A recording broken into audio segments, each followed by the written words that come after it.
بسم الله الرحمن الرحيم. الحمد لله رب العالمين، والصلاة والسلام والتكريم والتعظيم على سيدنا محمد سيد الأولين والآخرين، وعلى آله وأصحابه وأتباعه وأولياء أمته أجمعين إلى يوم الدين. صلاة تفتح لنا أبواب الرضا والتيسير وتغلق بها أبواب الشر والتعسير. أنت مولانا فنعم المولى ونعم النصير. ئازیزان و خۆشەویستان، لەو زنجیرە وتارەی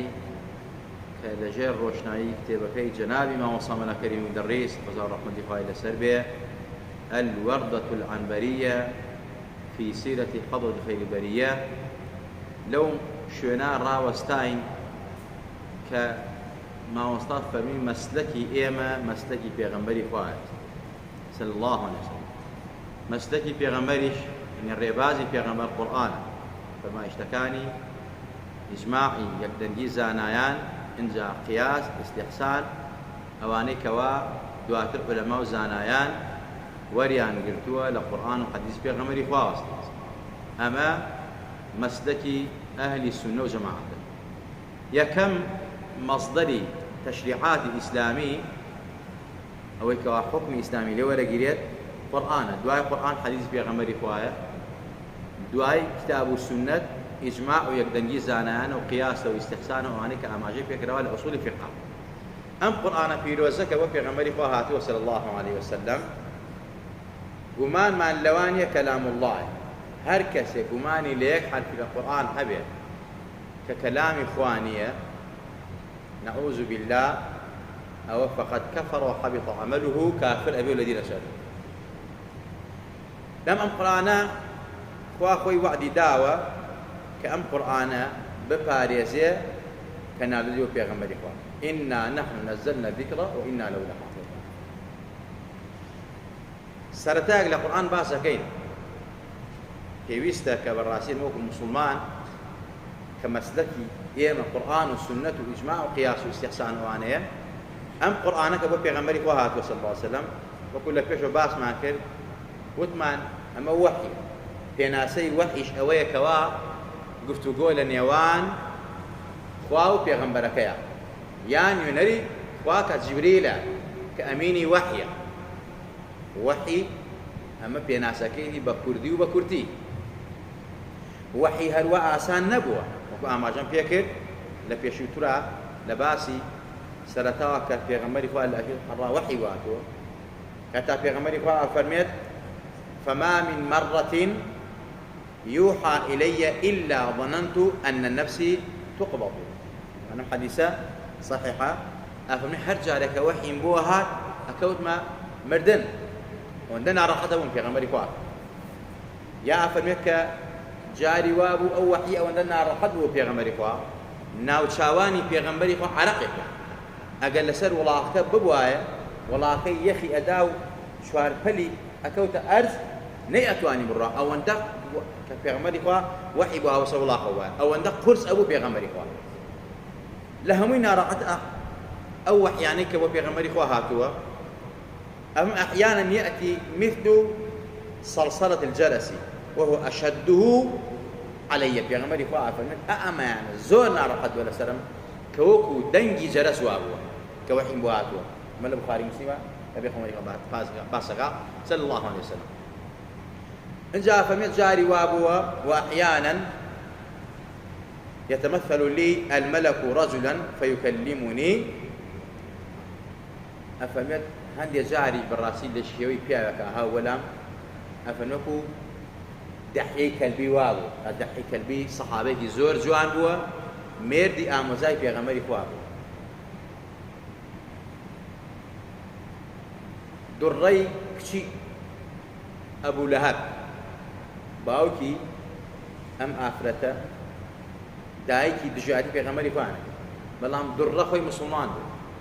خيزاني أو دحي كلبية وقف بيغمري خوانك زور جارية جبريل لشوي ووحي بمنا هنا جاء أم جورة وحيانا وبيغمري خواه صلى الله عليه وسلم. بلام أويكوا يمما بس معنا للا بأسكين قرآن شون نسراوه قرآن طبعا لجمعين رابدوا باسي وما نكر وثمان هەر شتێک لەژێر قورئان و سونەت و ئیجماع و قیاسە جێبێتەوە نابێت پێی وتێ بیدعەی قەبیحە وتمان حەدیثەکە تەخسیصی بیدعەیەکە کولوهیان ضەلالە حەدیثەکەمانەوە پێ کرد ئەو حەدیثەی کە پێغەمبەر ئەفەرمێت من سەنە سونەتەن حەسەنە ئەوە تەخسیصی كل بدعة ضلالة في قاعدة معنى رسولها ما من عام إلا خصيصا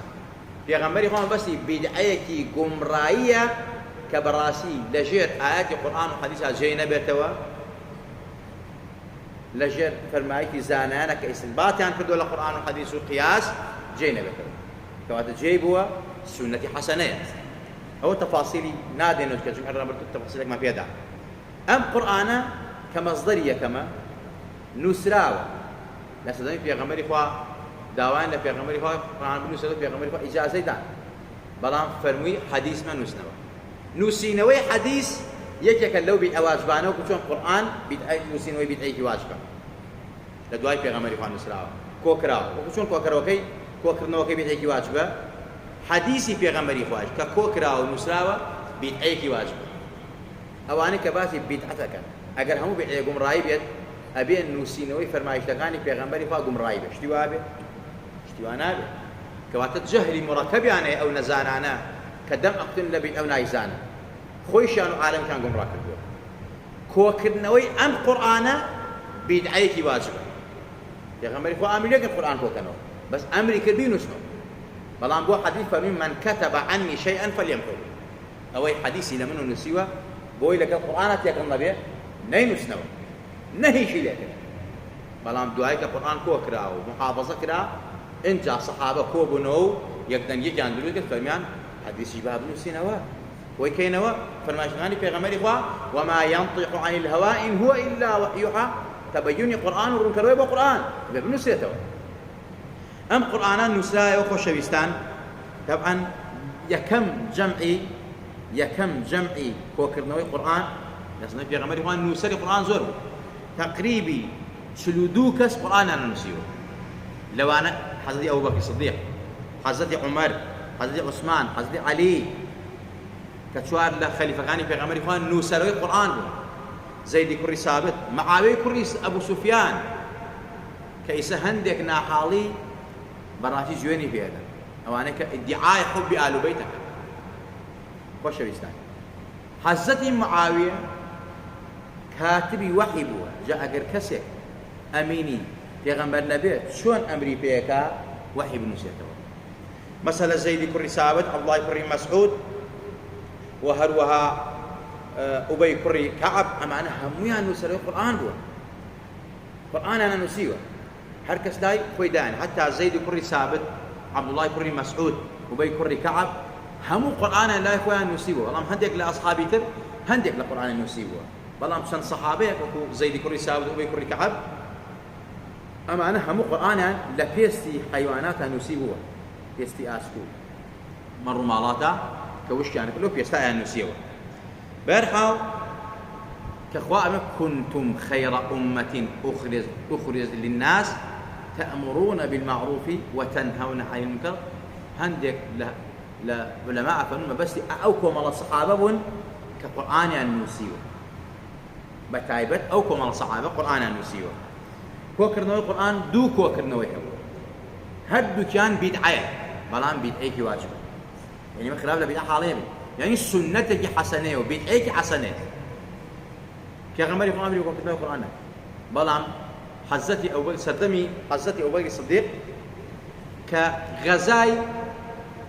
نيوان مسيلمي كذاب هالقراوة كان مرتدى كان أهل الردة لقد صحابي في غمر إخوابه صلى الله عليه وسلم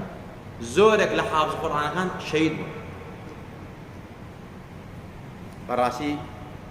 جوابي النار دوبو حزتي أبو بكر كان خوبان زورك لحافظ القرآن شهيد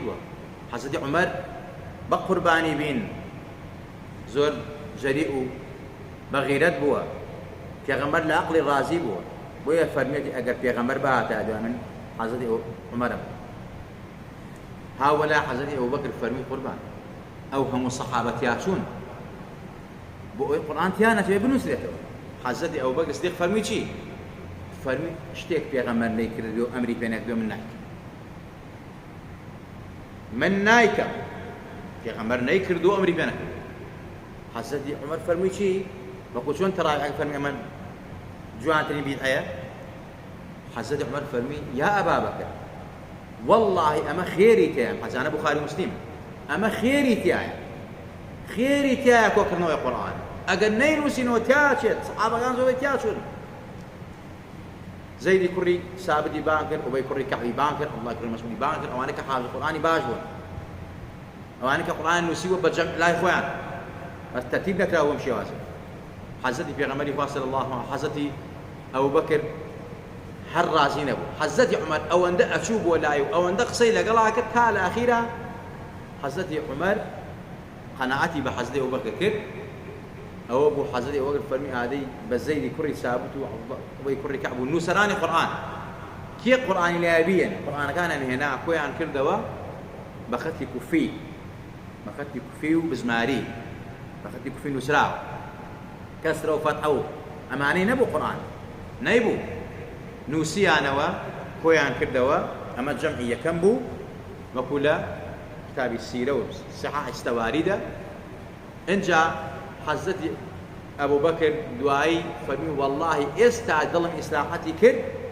کە قورئان نووسراوە و ئایەتێکی قورئان معجزەی قورئانمان هێناوە دی کە خوا ئەفەرمێ ئینا نەحن نەزەلنا الذیکر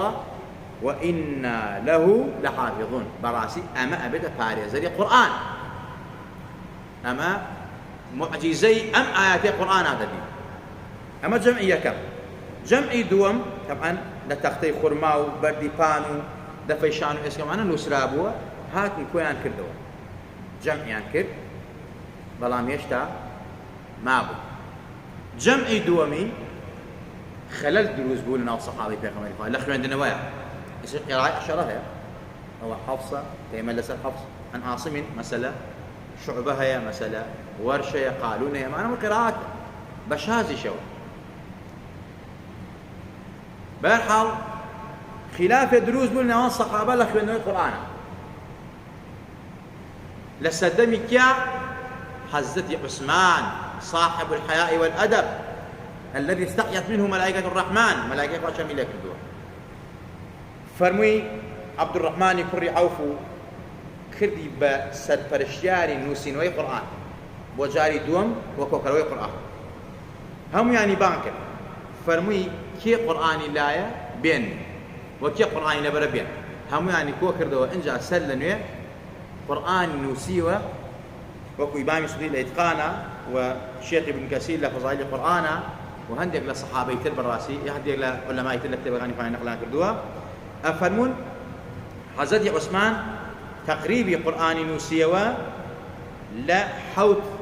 نوسخە یعنی کردی بە حەوت نوسخە ئیمامی سووتی مەسەلەفە 5 نوسخە بوو تەمان نوسخەکانێکیان بۆ عێراق بۆ شام بۆ میسر ئەنجا بۆ مەدینە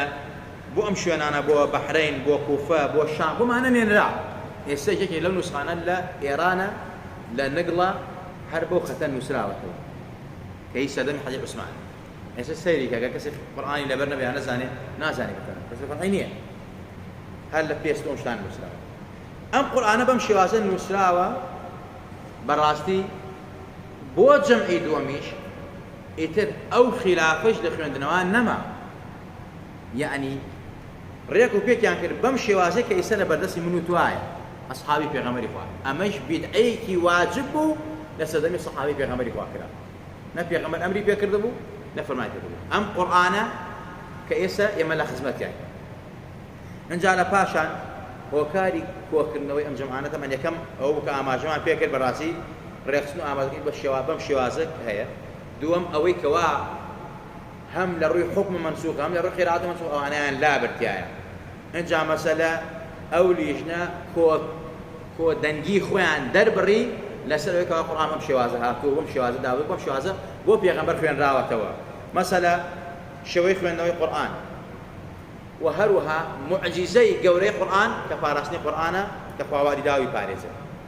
کە خیانەت لە قورئان نەکراوە ناشکری حتا ئەمە مستەشریقەکانیش لەسەر ئەمە یعنی هاتوون کە ڕەخنە لە قورئان بگرن بەڵێن ئەمە بۆچی وان نووسراوەیە ئەم ڕەخنانە بگرن نەیانتوانیوە یەکێک لەو کۆنترین قورئانانە من قهامة نازم فيما بريطانيا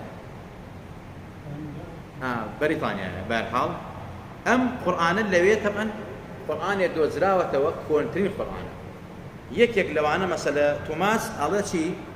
على أما يك لو قرآن كون أنا كوا تاريخ يردو 1370 سال مو بيش دواي أوي بأجهزة أمرو فحصاتي أمرو كان قرآن واحد جاء خوش الإسلام وأمش معجزة قرآن درخا كقرآن لو كاتو جاء قلت أنا أم قرآن إيست شونا أو قرآن هرواي يعني دسكاري نكرا وبيش هاد كسنا فين دسكاري خوا وعدي دا ولم ظروفشا كسنا تواني رو لميموريا لسيديا لكمبيوترا حافظ القرآن إنمينيت ميموريا هم إسلامي تاعي كواتي خوش أمانة هموي قوري إسلام وقوري قرآن درخا ومعجزة قرآنك باراسني قرآنك كمصدري يكمو مصدق الربازي يكمي مسلمانان أو سورة ثانية كمسألة بمشوازة ترتيب كراوة هل لو كتابة لو سردما بوشوازة ترتيب كراوة كواتا منو توي مسلمان ومنو توي إيمان دار أبي أم قرآن بيروزة كلا خزمت يعني إيما احتفاظي فيه وكين إيما بيشروين نوا إيما خزمتي بكين إيما احترامي ليه وقنقو الصحابي في غمري صلى الله عليه وسلم إن جاء كسر فتحة كيف كسر فتحة بالقرآن فيه صحابي في غمري فان نبو تابعين نبو أي كيبو حجاج يكري لي سقطيبو أمش بين أيكي واجبه چونك أي بينيك ومالله خلق براس القرآن خوينتوا سيركي هندي كان غلطي جاب ودي جاء ما قال عرب كان الواجب عجم كان شلون بيخوينوا هذا كسر فتحة بكر نقطة بكر أما لو سردموا تا استا كسر فتحة بكراو هنا القرآن كسر فتحة شنو أكر أواني كأنن بدعة هم بدعة قمراية أبي أو كسر فتحة بالقرآن كلا لا يبي كسر ناس عن بيخوينوا وكاك بريش وبشر والله كل مية بعلم وزانس وشو يجان كواتا بيت أي واجب هي بيت أي سنة بيت أي يكي لو بيت أنا كباس ماكر كبيت أي واجب وكتوان جمعي رابردو هم ما نعمل كذا أمانة بيت أي واجب بارسني إسلام القرآن لك وكرنوية كم وكرنوية دوم كسوف فتحة حديث في غمري صلى الله عليه وسلم أو هم مدارس كدان راوة أو هم علوم الشرع كدان راوة لا علوم عقلي ونقلي أمانة هم بدعاتي واجبا لجر حديثي في غمري جاء بيتوا من سن سنة حسنة في الإسلام فلو أجرها وأجر من عمل بها جامع مصايم النبي صلى الله عليه وسلم أم تفاصيل أداء لم سيري في غمري لم باسوا خواسا بو أوي كوا مسلمانان وإيمان داران آقادار من عاقل بن جير بن الذين كي خوان تيبقن وبقيوي همو كسيكنكن كدم الذين أداء أجر مسألة كابرا هاوتي أو قبراية أو حرام أو بدعة رجع كرواد برا قرآنش حرام كل النوي بس في غمر القرآن نسرابه كون كرابه جمع نكرابه كسفتين أبو أما براسي أم حكمة عقل دور لفلسفة حكمة عقل الإسلام كوات أبي موقع علماء والصحابة بريزانا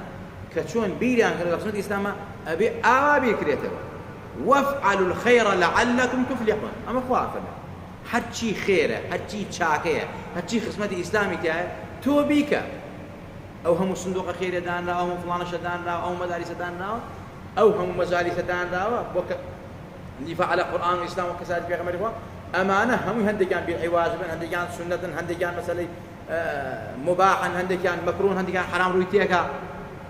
هشت هردا هنانك كأيت الأمر فاو في غمره فايل سرنبو لجر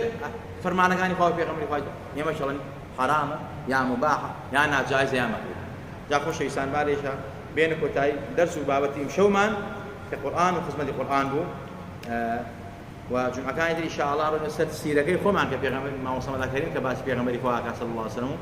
شون في جوري في غمري خواهي صلى الله عليه وسلم أصحاب شون رجال لقيتوا شون بقول لك في غمري خواهي صلى الله عليه وسلم فيقول لهم لا يكمل راسي بي لهم لا يكمل خوش بي قالوا القاسم قرآن رحم بخومان وخانا ودو معلوم دال مانكا رحم بمعلوم نال مانكا رحم باوكو دايك مانكا قال خومان باوكو دايك مان خوش بي يا رب قال غلو في غمرا خومان كي تو حشر مان كي بردو عاي في غمري فامان كي صلاة سلام باسو قاسو مت مستعش مان كي يقول في غمرا صلى الله عليه وسلم او في غمرا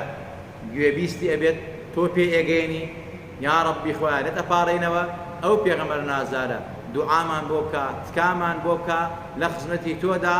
یا ربی خوا تکاکەی قبولکەی یا ربی خوا ڕخاتی ئەو پێغەمبەرە لە دنیا و لە قیامەتە سەربەرزمانکە شیفای جەستە و ڕۆحی هەموو لایەکمان بە عاقبەت خێرمان کە عاقبەت شەرمان مەکە لە سوئی خاتیمە لامان دە و حسنی خاتیمان پێ بەخشە آمين آمين أقول قولي هذا وأستغفر الله لي ولكم ولسائر المسلمين والسلام عليكم ورحمة الله وبركاته.